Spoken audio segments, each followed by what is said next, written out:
Hello and welcome to Dell's Gaming, and this is from the Depths Designer, and real life's getting a little easier, so hopefully I can get some more videos out this next few weeks, and we can get back into the campaign and From the Depths and a few other games.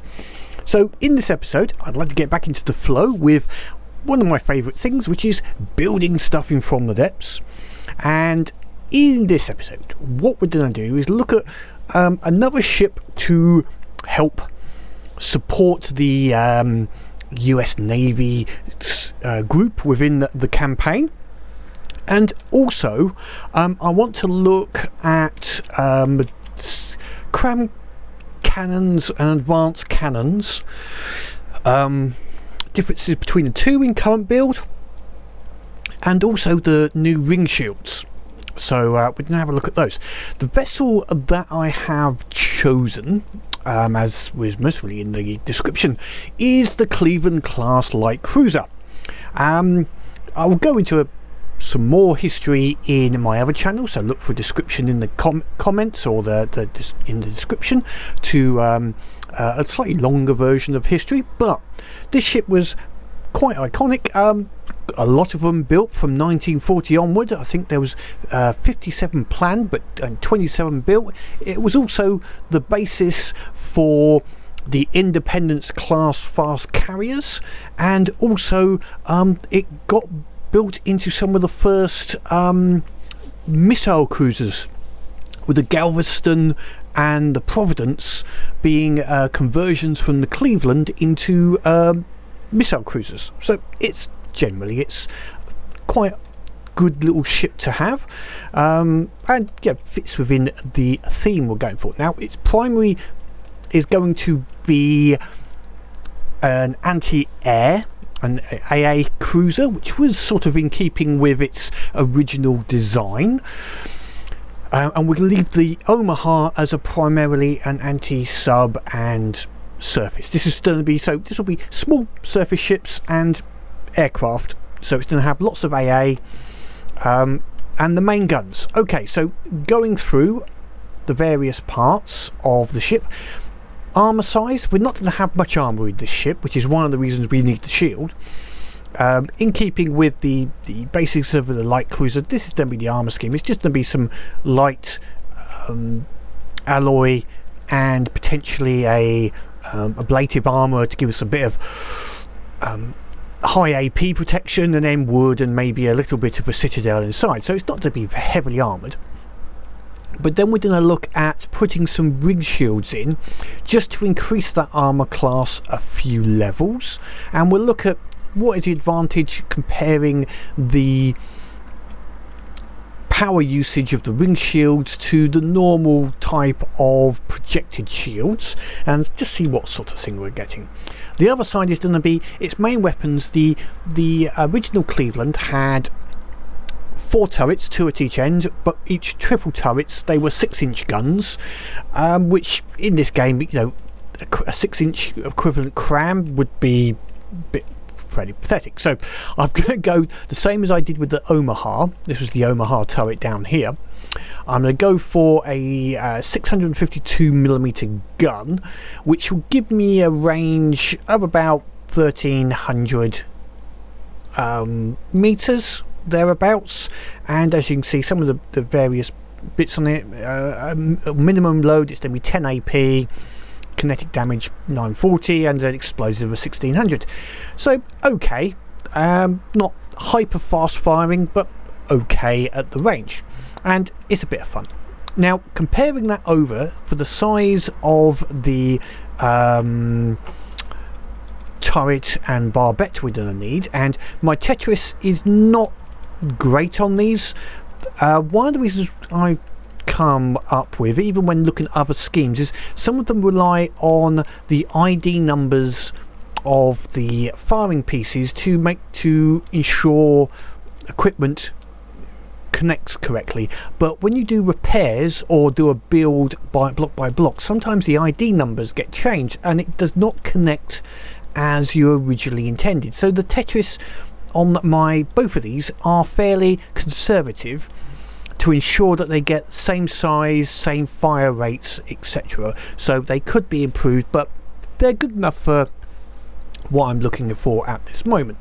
Anyway, getting back to the difference. So we've got this Cram here, and this is a advanced cannon, 172mm. It should be about 150, but 172 fits quite nicely with the gauges, etc. So that was the shell size I wanted, and this has got, again, the Tetris is not brilliant. This has got 2-meter shells, but I could put 1-meter shells or 3-meter shells on this to have a wider shell choice. So at the moment, the shell, this is slightly lower AP, higher kinetic damage, but lower HE damage. So the Crams are slightly more HE heavy, and fire rate is similar on both of them. The differences are that the advanced cannon, this same cannon, turret and Tetris below, costs about 13,000 resource points, and this Cram costs about, I think it's just under 7,000, so it's about half the cost, give or take a little bit, of the APS. The advantages though of the APS is that these guns have a range of 10,000 meters, whereas this is only 1,300, which is significantly different, considering this is a 652mm. The other one is the ability to modify. Because I can just change the shell on the advanced cannon, I could make a HE shell or a AP shell or a frag shell, etc. And I could change the on different ships. I could change the ammo. Oh, try to remember, ammo feeders. That's the one. Put a 1-meter ammo feeder on there to really increase the fire rate, or put a 3-meter to really increase the power. So the APS is substantially better, but a lot more expensive. But in this case, what I'm going to do is I'm going to have the Crams as the main weapons, and then I have got some just over 146mm, a 5-inch APS to act as AA guns on this ship. So if you're only looking for certain bits of the build, please look in the description below for some time codes. But otherwise, I'm going to go through the building of this ship, and we'll see where we get to at key points.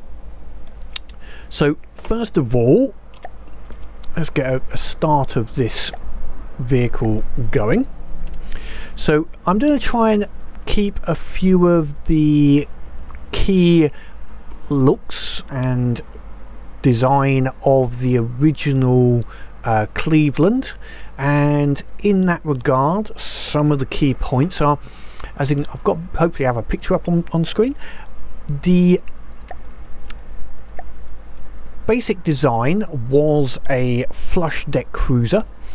The other bits to be, it's got a twin funnel, the guns at the front and the rear. The superstructure is quite extensive, quite a lot of tiered superstructure on the ship.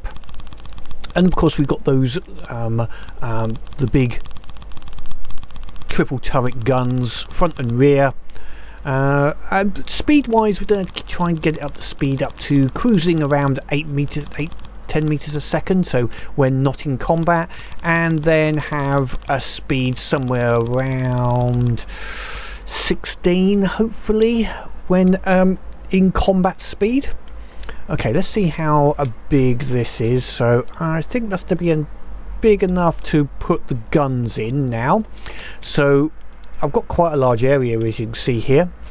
How long have we gone here? About 124, and then we're going to add some stern to this and some bow.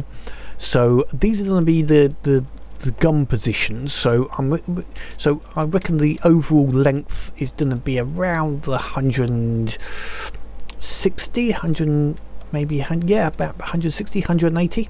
I don't want this too thick, so we're going to next look at the size of these guns that I need to put in place. So I think we're looking at yeah, 5 meters either side. So I think we're good enough. We can maybe even slim this down a bit. So this is going to be our lower deck that we're going to put build our ship on. Now I'm going to go back a little bit. So the easiest way is I'm going to go 5, and yeah, so that's going to have a double thickness bulkhead there. So let's see, in here, the easiest way is actually if I mark out where I think I want it and then delete them afterwards. So that's there, so that's the center point. 4, that's the there.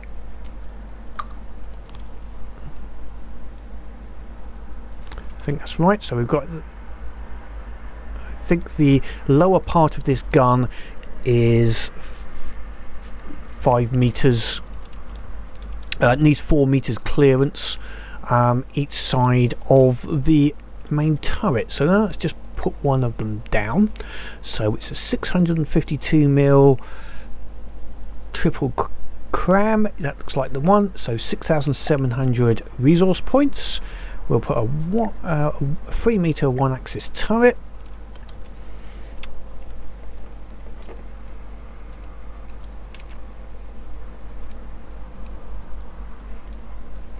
That looks like that's in the center. Yep, just touching on those 3 sides, which I think is enough. As you can see, the Tetris isn't great on this, but it's good enough for what I'm aiming to do. So we'll put that down. There we go, nicey nicey. We will now just give this a quick little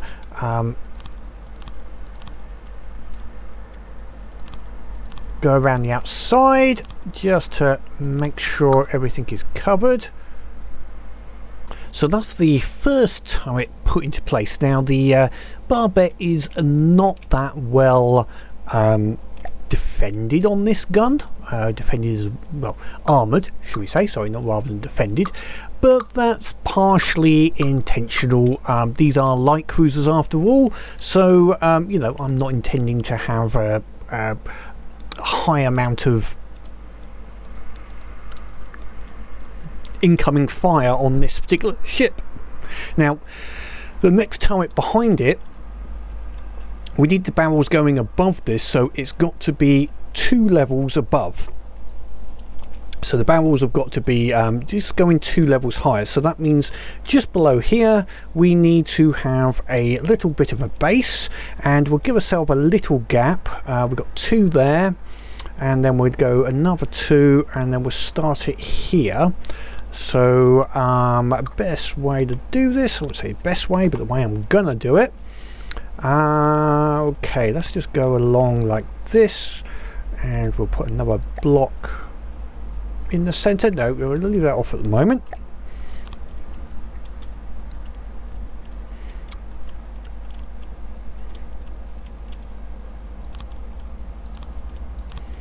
So just making something which is 2 blocks high. We'll fill it out a little bit in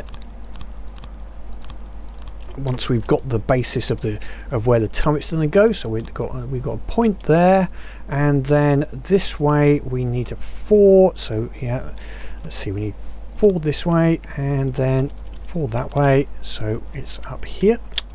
That's getting in the way of me now. Okay. But I do need these to work out where everything is going to go. Right, okay, let's just fill in this here. This might end up being an ammo store below here, so I may eventually change some of this for heavy, but this will do for the second. Right, let's place another turret down.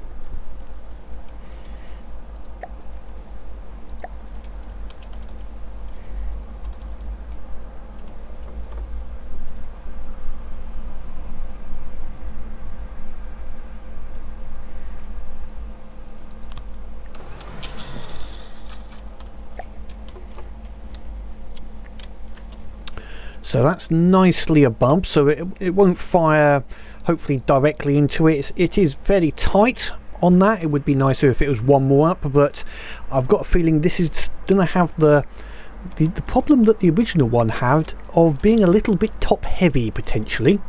Right, now I've got to create this barbette because this is going to stick up a little bit from the deck, and I do want it armoured a little bit, but it's going to be limited as to how much I can armour it. So we take it up. I can either go up a couple of ways of doing it. I can go up and along, just taking this shape, or I can try and be a bit nicer. Yes, try and be a little bit nicer. We'll follow the basic concept we've got going here. So that looks a little bit better than just having slab sides, hopefully. I'm just hoping everything turns. So now is my normal thing. I quickly put in a chair and a fire control computer, and let's just make sure that this will actually turn. And if I go up here and go to turning, and let me just make sure that those are set up. And the turrets weren't set to 1, they are now, and everything's turning. We'll sort out arcs and so that they're not impeding on each other afterwards. But they've got fail-safe, so hopefully the front guns, if they do fire down, they're not going to blow the crap out of the guns in front. Luckily with Crams, they mainly fire at a higher elevation, so generally even if the target is below, they'll be firing slightly up, so that should be fine. Now I'm gonna need to make a decision where the rear turrets are going to go, but I've still got another turret to put in here. So although I'd now like to really go and do the rear turrets, according to the original design of the original Cleveland, I've got another set of turrets to put in here, which is the 5-inch AA guns. Now I'm going to try to do something here by putting them so that they will actually interfere. The original AA guns, the 5 inches at the front of the Cleveland, actually the gun barrels were lower than the rear of the turret in front, if that makes sense. So they would in theory interfere. So I'm going to have to make sure it does not fire when it's pointing straight in front. But being they're both on turrets, the barrels can go through this as long as they do not fire when they are aiming. If they're aiming above, they can fire, but not when they're directly below. Let me just see what the size of the turret was that I'm using. So the gun I have planned has a 6-meter barrel and is about 7 meters from the turret. So let's just load it up and we'll see how that fits. It's under secondaries. It's 146 AA. I think that is the one. And we'd have a 1-axis turret. That's fine. That looks about right. So now I can just line this up. So you can see we could have it so it didn't interfere, or we're going to go for a little bit of interference, so it's going to have an idle gun pointing up. So if I put that in there, and you can see I've set the idle gun position to be up, but we do have to allow for it going into that area. Now we're just going to set it up. This is going to be make sure this is set for gun 2. Oh, it's slot 3 actually. We'll set that to slot 2. There we go. So I can test it in a second. It will be on a different AI,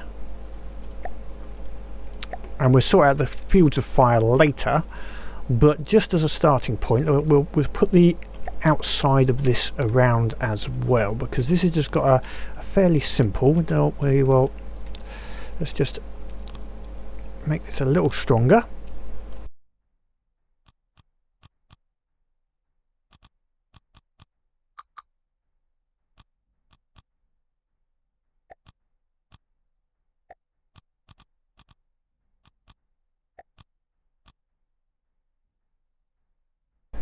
So that should give it its little barbette. Let's just make sure this turns and won't get interfered by the turret here. So bring it off, go to gun 2, and it turns okay.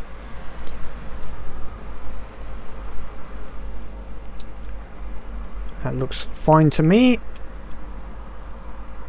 So if I'm aiming down, and as soon as that's it, aiming down, as soon as I go into interference with the gun here, let's just see if I can get that right.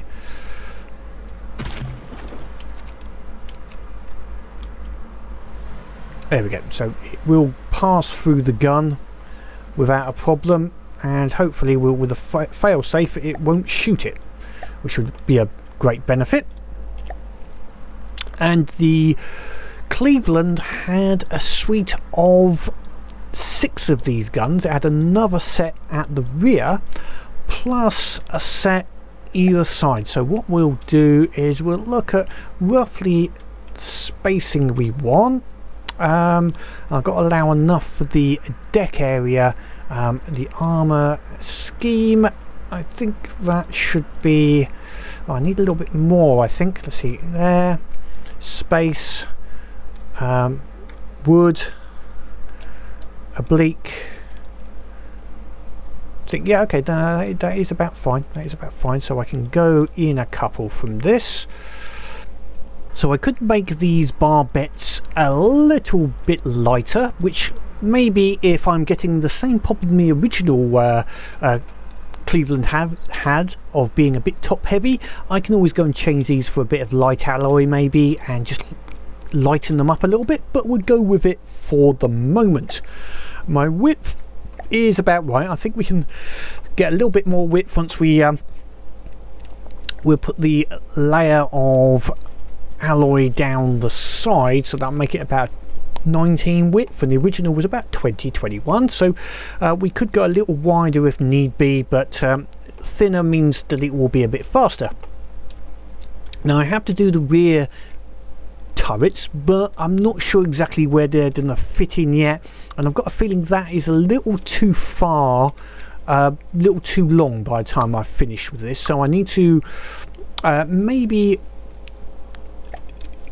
slim this out, shorten it a little bit, and slim it out a little bit. So what I think I will now do is put in the superstructure. So the superstructure, I want the front bridge etc is going to be between these AA guns, and a gun director on top, maybe, yeah, just in front somewhere, main gun director here, and then a couple of gun directors for the second. The AA guns are on the left and right, and we'll duplicate that on the rear, and we'll have some platforms for some of the simple AA gun weapons. I think on here we'll have quite a few of the 40mm in various little barbettes around this ship, which is suitable for its AA needs, and then we'll fit the engines down below the funnels. The AI will, as always, I tend to put it below the bridge so I know where it is and it's in keeping, so the AI will be in this area. And the only other final bit before I get to put in the rear in is I'll start doing the hull to get an idea of the hull. Now the hull shape on this, it had a pointed semi-clipper type of bow. I think it was fairly straight edged, but it did have a slight clipper flare on the top, which I'll try to reproduce, but the rear was actually fairly flat most of the way to the rear, and then it just curved in quite sharply on the rear.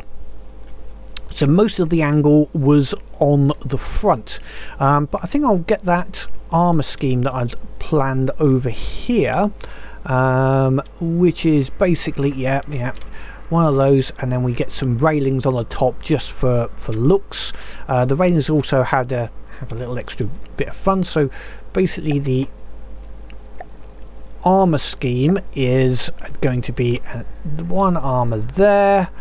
Where shall we put that? Yeah, we'll put it there, and then one down this way, and then we've got a oblique inside if it's not already at the edge except for the last one. Yeah, and a oblique inside, then that down there. Right, okay. So that's just about duplicated the armour, which I'll take going backwards.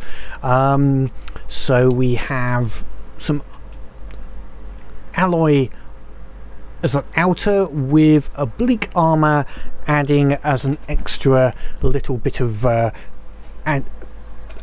armour class defence. And we're also going to be putting in the ring shields, and we'll put them into the wooden section here. So this is after the oblique. We've got a little wood separator, which is going to be our against frag and other types of hesh, etc. So to give it a wooden little section there, and we'll build into the wood in, maybe we'll find a couple of sections, we'll build in a little bit to the shield, but we'll do that I think once most of the ship has been built, and retrofit the shielding in to the ship, I think.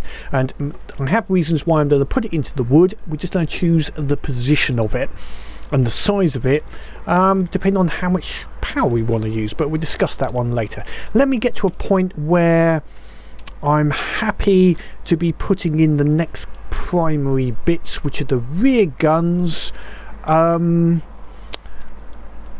thinking about engine placements, AI and detection systems, etc. Mostly I'll put the detection systems in, but we'll let the rear guns, we'll come back for those. So see you in a bit. And after a bit of work in the central section of the ship, I was trying to follow some pictures and work out what was in the centre, but I sort of like went a little bit, just took a bit of artistic license, so it's not exactly as the Cleveland was, but I decided to put lots of AA and missiles in there. I've added quite a lot of AA guns and the secondary guns in place, and now ready to put in the rear guns. And my sizing was about right.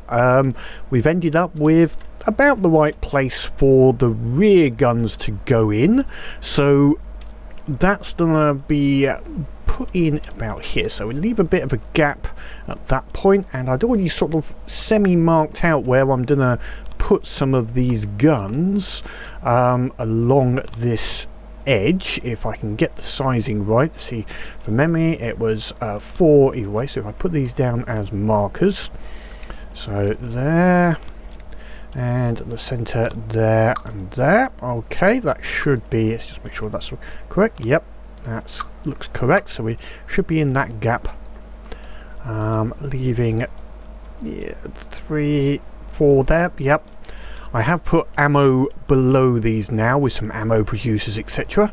So with the new targeting, I'm not so worried about the ammo being targeted except by accident. The targeting module, let's make sure I get the right one here, it's this one here, I think it is. The targeting module no longer allows you to specifically target ammo, etc. So it's not quite as devastating to have your ammo in one place. It's just going to be, if it accidentally gets cooked off, I'm going to lose this gun. Right, so that should be 2 above. Lovely. Now I'll place the other one while I'm here as well. So we're going to need a bit of a gap. So that's enough for the turret, which is 1. No, I need 2 behind, and then I need a bit of a gap just there anyway, so let's put it there, and then down 2. I think that should be fine. So let me now recreate the barbettes around here to give it a bit of protection, and then we can have a look, I think, at shields, because the shielding is going to define a lot of other parts like engines, because the shielding power is going to be significant on this, I think.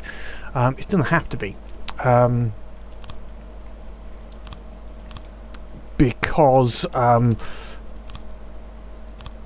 the ring shields are just not as power efficient as the doing it with shield projectors, in my view. So we will have a look. Anyway, let me get this finished off rather than trying to do two things at once, because otherwise I'm going to make a mistake and it'll all go wrong. So speak to you in a minute. So looking at the possibilities we've got for shields, first of all we'll look at the shield projector, which is the original way that we normally do shields. And looking at it, you know, you'd normally put it a couple of meters behind armor. So in this particular ship, what I would normally do is put it into this wooden layer here, which is going to be our position, and then it would be going out about 2.5 meters, I think, from there. Yep. So let's just see what the power usage would be. So if we went to a 2.5 meter there, reflect, and we gave it the maximum width and the maximum height, and we're not seeing anything now because I don't have any power. Let me just give a little bit of artificial battery power into this ship, just so that we can see the shield working. So I've given us some RTG power just for the moment for this purpose. I'm not going to remove it. I'll still leave some battery power, but let's get back to shields. So we've got our area covered, 25 meters by 25 meters, which we would then put along the side. Now, what strength would we normally go? Now, a light cruiser, I would normally put between 4 to 5 strength in old style and in current style. So to keep that power going through, we would normally, as we go to about 4%, which is going to give us 10% on here, and a 5%, will give us 11. So yeah, I think a 4 would be, and actually fact, with the new scaling, even a 3 with 8.3, that 2% difference, I think that's enough. And I would most probably still give it, not that way, I'd still give it a little bit of elevation angle, something like, say, about 25%, 25 degree. Oh, come on, and take the range down a little bit. It's got to be 2.2, let's say 2.3 meters, so it's a little bit out. No, I can't go too far because it would not cover some of the hull then. Anyway, so somewhere around that, maybe put that strength up to 4. So we've got a 250 power usage. Okay, that's worked out a nice figure. And how many would I need? So looking at the length of this, that strength I would need to cover most of it. At the moment, we've got a length of 164. If we take that top bit off and say 150, just as a nice round number. So we've got 25 meters over 150 is going to be 7. Going to be both sides. So that's 14 of those. So in total, we're looking at about 7,000 power to power those shields, plus maybe couple of cross shields at the front and the rear. So add another 1,000, so 8,000 power. So that's going to be our, see what we can do with these ring shields with 8,000 power. Now, where we're going to have to cover is the sides, obviously, but they're going to be the main focus of any attack. I think will be the sides, as you can imagine. The front to a degree, because when it's heading into attack, obviously we're going to have to take some shots on the front and the rear, and the top. Yeah, I mean, from plunging fire, we are going to have some effect on the front, but that's not really as high. So we've now got split our defences up over 3 areas. I'm not going to worry about the top, I think, so much, because most surfaces are angled or side on. So this block would get, as an example, potentially, or it might get side on rather than worrying about the top. Same with this angle. We'll have a look, see what the angles get, whether they get the side bonus or the top bonus. Okay, so next we're going to look at the actual shield generator. So a couple of interesting parts. We can, if you see the construction of this, you've got a little ring which is pointing for at me at the moment. Now the ring part has to point in the direction that the shield area you're going to build, and that will then define the angle it goes at. So if I build a shield in this sort of area, it's going to be covering the sides. If I was to put the ring that way and then put a ring this direction, it's going to be up and down. And then if I put the little nodule and up and do a this way, it's going to be forward and back. So we're going to look at, first of all, where we're going to put the shields. Now I'm reckoning we'll split them into two sections for the side first of all, and we're going to try and make it so that these will not destroy each other. Now one good thing about putting it into this wooden area, I don't think we're going to destroy anything vital. And what I mean by that is when these get damaged, which invariably will happen at some point during the battle, they're going to give off a lot of energy, and that energy will travel in the direction of the little nodule that we've got showing there. Now the couple of things I don't want it to do is destroy the other shield if possible, or anything of any value. So by putting it into the wooden layer, all we're going to destroy is the wood. Now which way shall I go? Now the two shield areas are going to have to be staggered on their level to try and not take out each other. So if we have this one as the bottom layer, so that if it's falling forward it will not take anything out. Now the other thing we've got to make sure is anything above this, there's nothing of value above. Nope, there's nothing of value above there. Just make sure that's still in the right place. Yep, just straight underneath this boat. Let's put it in here. So that's going to be our first point. Now what we're going to do is put a right corner in here, and we'll take off all of these blocks. Now how far shall we go? Let's go let's just make sure there's nothing above here. We can go into these blocks, that's fine. We're not going to damage anything. Let's go one more. So we're going to take it this big. So let's see how many pipes that is.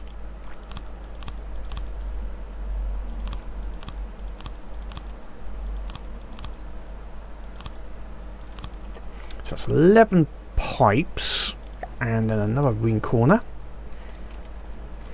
Now going up, we're not going to go all the way up, which is what I will show you in a second why. So we're going to go up only 2 and then put in another ring corner, and then let's just finish this off.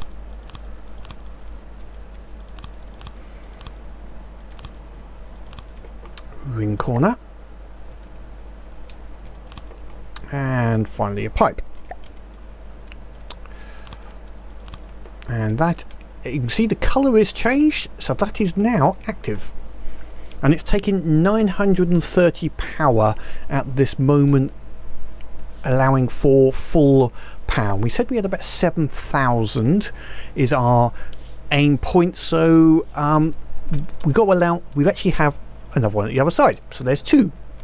If one gets damaged, the other one will survive. Now I was saying about why I don't want to go as high, and that is because of where the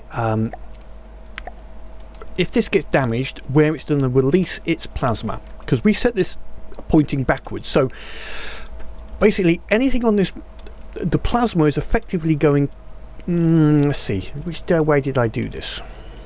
Did I do that right? Actually I think I did that wrong. Let me just check that. Oh no, actually it's going forwards, not backwards. Okay, that's fine.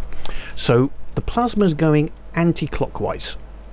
Think of it as, I like to think of it as plasma going anti-clockwise. So when it is, any part of this is breached, it will go in the direction. So here it will go forward, so it will go into these wooden blocks. When it gets here, if either of these two get damaged, the plasma will go straight up into these wooden blocks and out of the top. If these get damaged, it will take out these wooden blocks, and so forth. This one will go straight down. So that's the direction we have to think about as far as the damage. Now, what I'm going to do on the second one is we're going to have it going the same way, and this time, let's see, it's going to be about, start it about, yeah, somewhere around here. So we wanted, now I don't actually want to take those out. Now this one I want it to go higher. Okay, I've got a little bit of a problem. No, okay, we're still going to put it in here. We're going to start it about, there'll be slightly smaller here.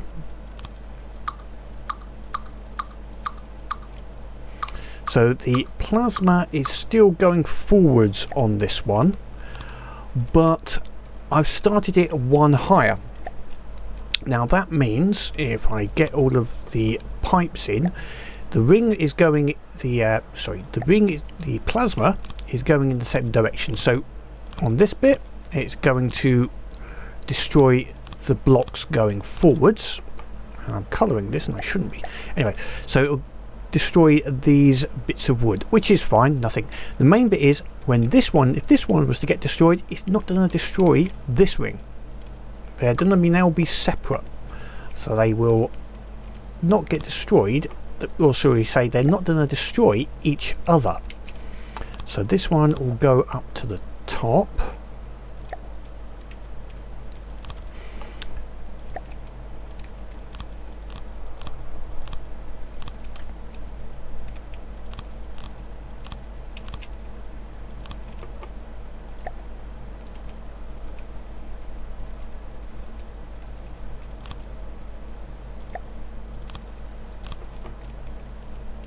So this one's 810 power, doubled up, so that's 1600 power, and you can see this energy is getting charged, and that's continuously going up. Now our actual engine's not producing enough energy now, but so that comes into the next part of this. How do we control these to not always run at 100% when you're not in battle, because that's going to be using up power when we don't need to? So normally what you would do is you get a control block and you set it to say, if there is no enemy in range within a, say, 3,000 meters, then you go where are we? I always miss shield projectors, set the drive factor to 0, and that would automatically work. But not going to work here because we don't have, it doesn't use that particular value, and there's no other shield generator option on here anywhere that I can see, unless someone points it out differently. So what I do, or have been doing for this, is using the desired speed and using the tertiary command and setting that to 0. So this will now set tertiary to 0, and then we set in here, we go extra drives, and we set it to use tertiary. So that means, and we set the resting drive to 0. So if we copy that to the other generators,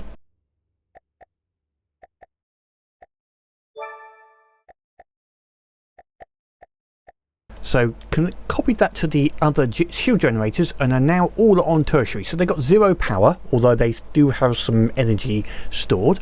And then we could set up another condition here that said, if enemy is within a certain range, then set the tertiary speed to 100%, and then suddenly these go up to full value and would be running. And then when the enemy goes out of range again, you set it to 0. So that's going to set our nice sort of power and be a little bit more power effective. One other little bit is the centre of these rings. If we can get the pipe to go here correctly, can be filled in. You do have to do a little bit of working because it's not connecting here. Okay, let's just get this top one done.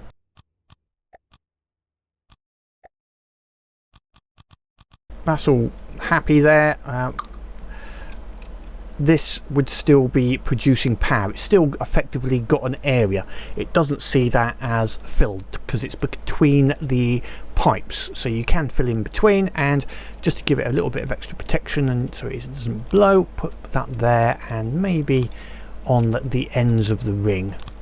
So we can just put that down there, and we'll do the same here. So next we've got to think about the front and rear protection. So what we're going to have to do is set the shield generator to point, let's see, get it pointing upwards and in this direction. So this is the front bulkhead, and we've got a rear bulkhead, and we could put it in a similar position. So if we get down in the center here, and we'll put it just in that position, so we can see that the ring, if I can just take that out again, the ring is pointing up, and the plasma is going to the left in this case, so it's going to be going in a clockwise direction as far as the ship is concerned. Because I've got mirror block online, it'd be worth doing this in the center rather than one end. Doesn't matter. Bring pipe up. Whoops, there we go.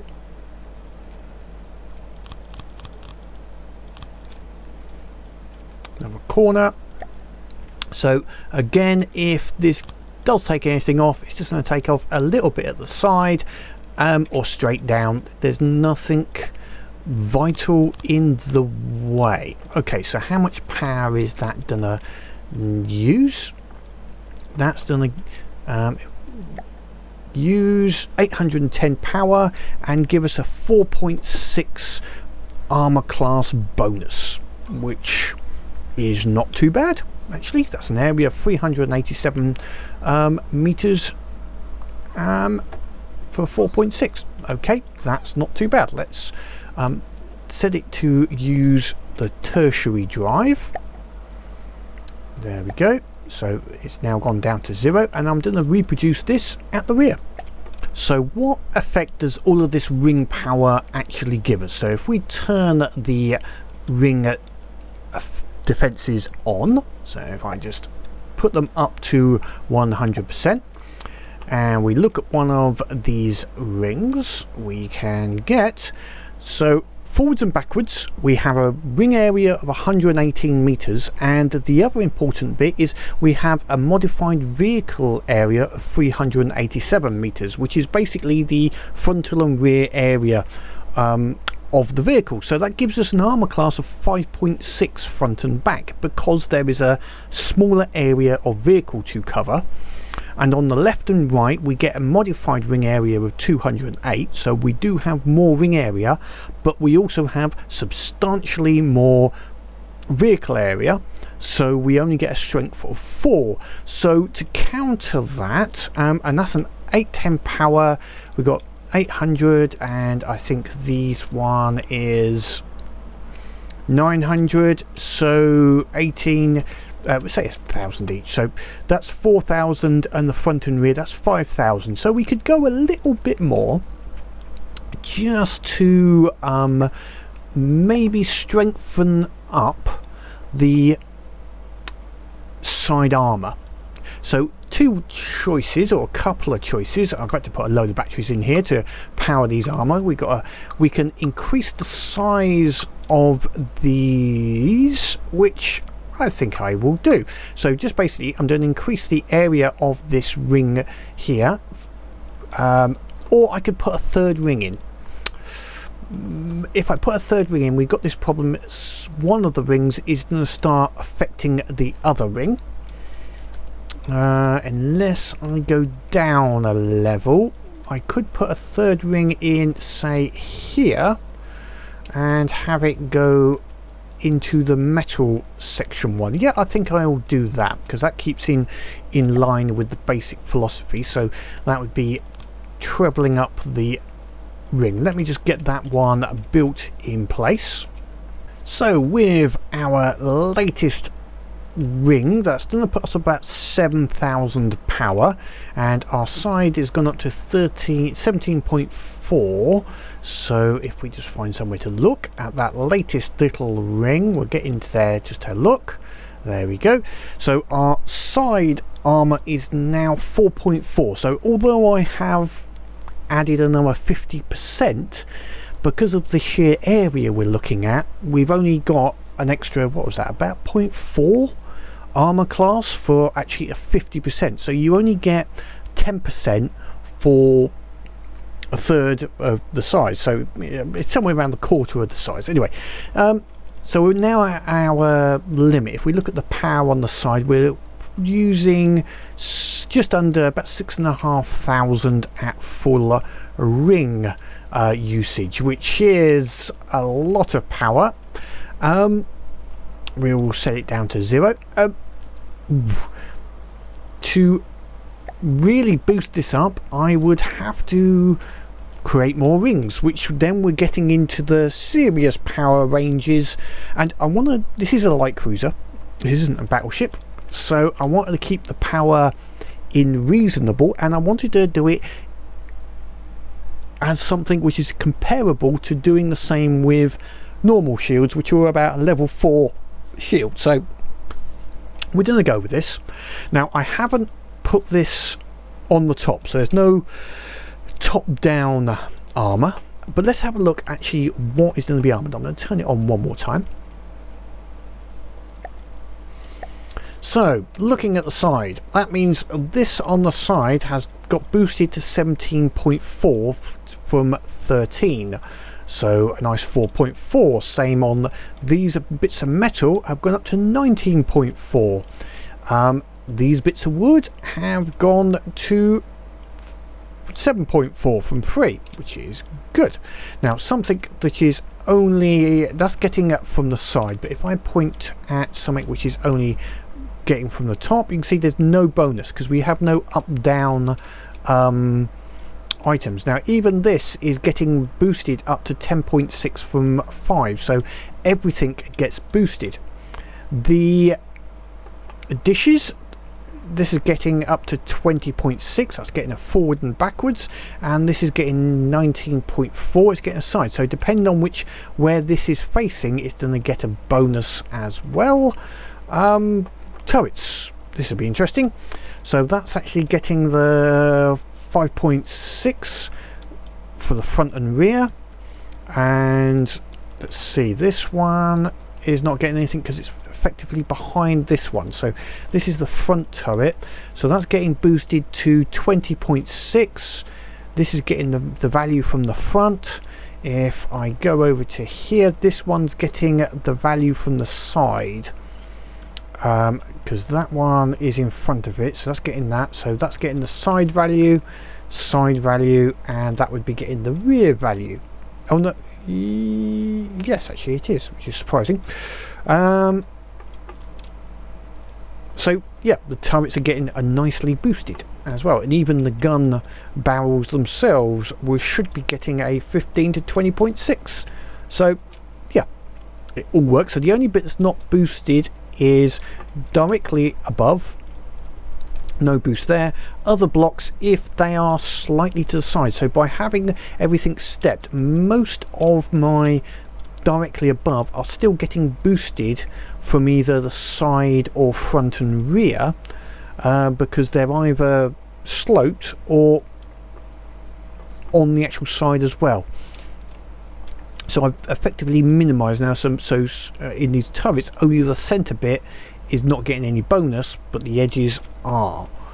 Same here, very top, no bonus, edges are. So keeping it thin means that I'm not exposing too much to top down damage, but hopefully, fingers crossed, it'll work. My own view is still it's only 5 armor classes for 7,000 power. It's not great. Okay, next we've got those rings. We do need to think about engines. So the engine's going to be near these smokestacks because that's why I put them in. We will take out the electric for the moment, although I will keep some electric because I think it's good as a boosting system, but I may put that in the rear of the ship or at least somewhere else. So we'll look at that in a little while. And we're going to have on this, it's mainly going to be having oil fired, so fuel engines for its power, because that's again following in with the US Navy style that I am developing. So we're going to have say the cruising engines at the front here, which will be some turbo engines, which will basically, I want them to produce enough power to give power to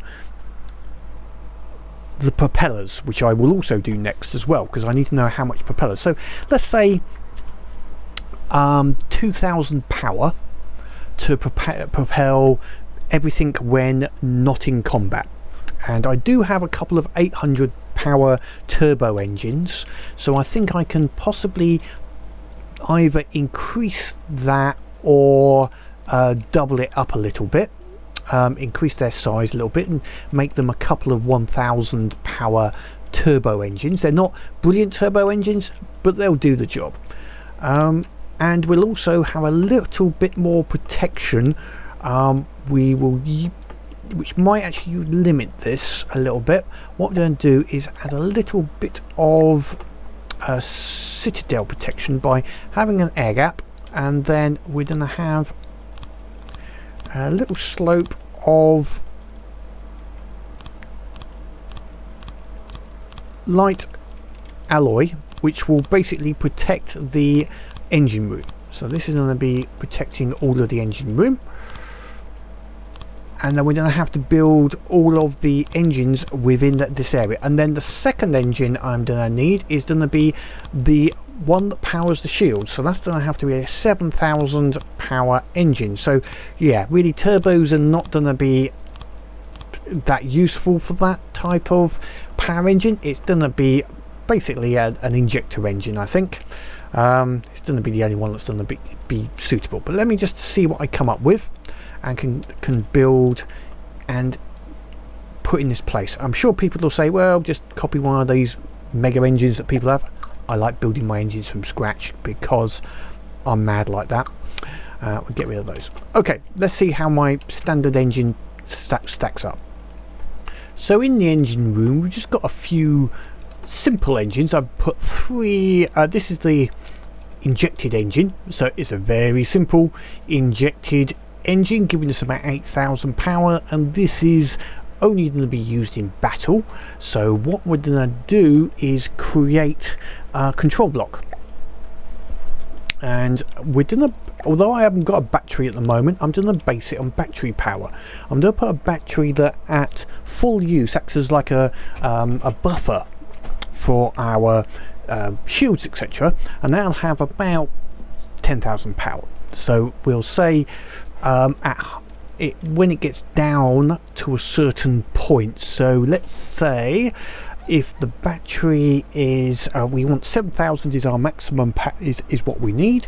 So if I've got a battery which has gone down to 70%, then we turn the engine on.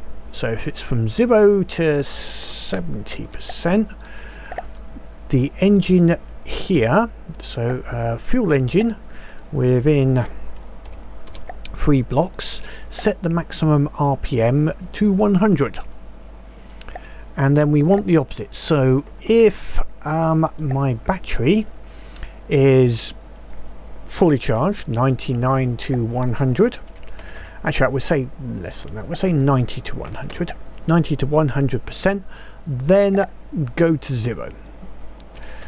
So in other words, it will turn this engine off. These engines will not be controlled by that. These engines will Let's just make sure it's only controlling that one. Yep, 3 range. These engines are turbocharged, so there's 3 of them joined together, so they share the exhaust from all of them.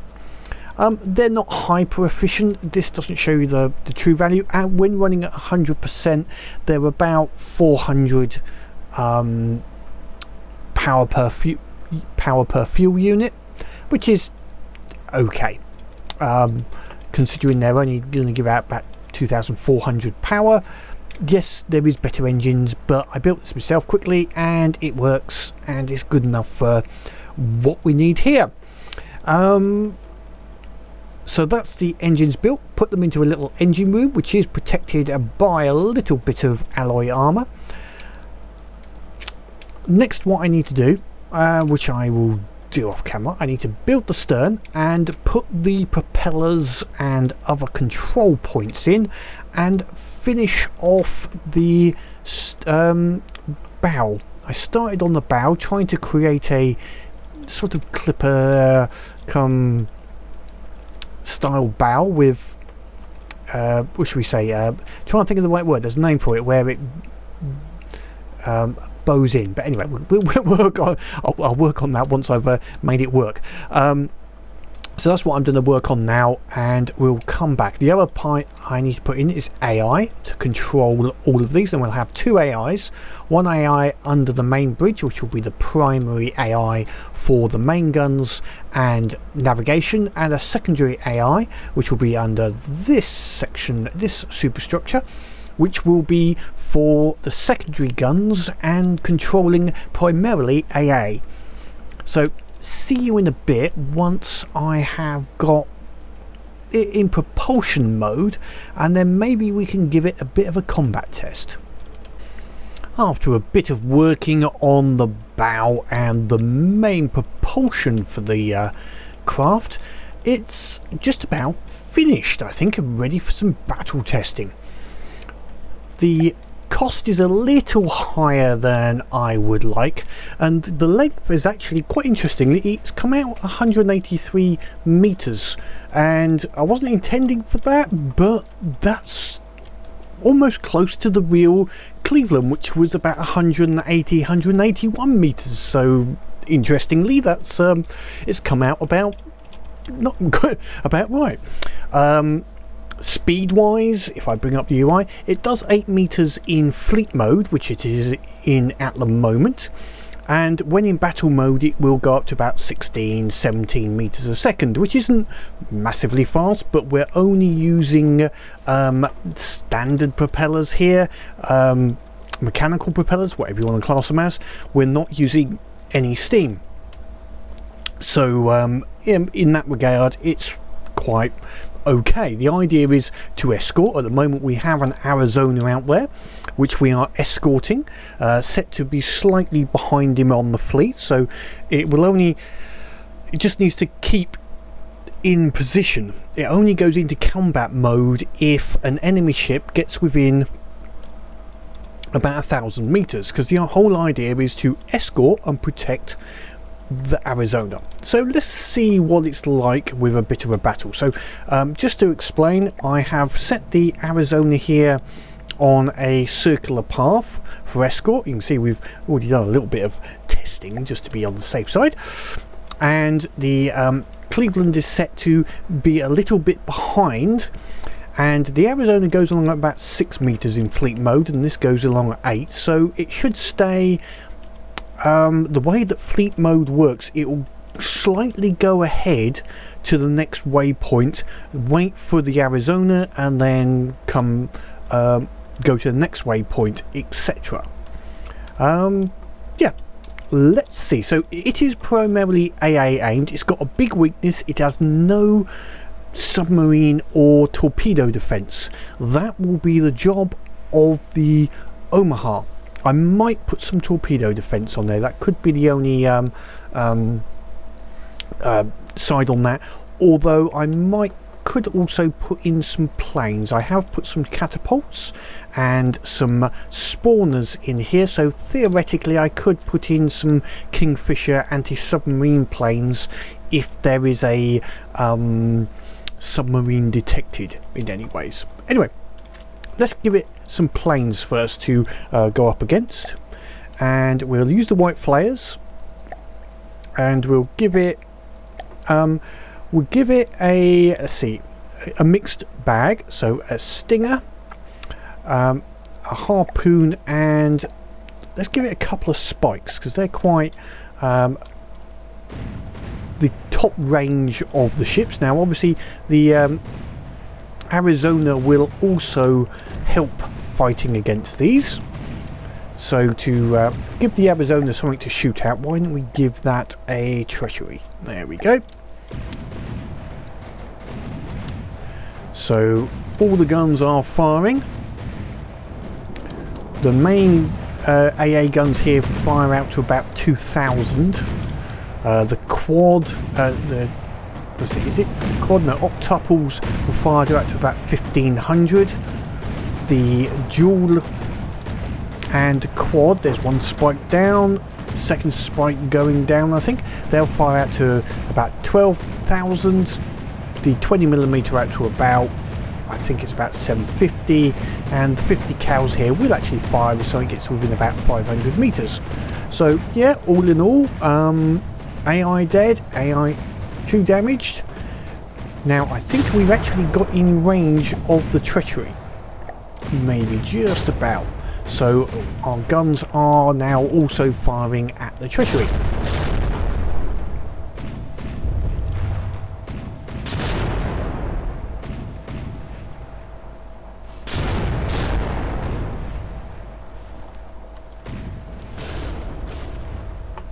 So whilst that's there, let's give it some more ships to fire at, because obviously we're concentrating on the treachery because there's no small ships out there to fight. So we'll give it a charger. There we go, a few small ships, and we'll see how it does again, because its primary should be the smaller ship. Well, we've taken out some of the harassers. Are we going to get this charger? And it has taken out the charger, which is handy, and missiles. So yep, that's sort of working, and the Arizona is firing over the top with its guns onto the treachery. And now that most of the small ships are taken out, they're going for the treachery, which is good. And you can see some of the secondary guns are actually going for the marrow pulper over there. The primaries have got a slight bias towards bigger ships because of the inaccuracies, etc., of the Cram cannons. That's a little danger close with the Arizona's guns there. But all in all, that worked okay. Got a little closer to the enemy than I would like, but that's okay. It's I think most of the time they will still go for the Arizona, because that's the biggest ship. But combat test successful, I think. If you have any comments, please let me know. Any suggestions or other ships you would like to see. I'll try and put these into the campaign next and have a good bash at the white flares.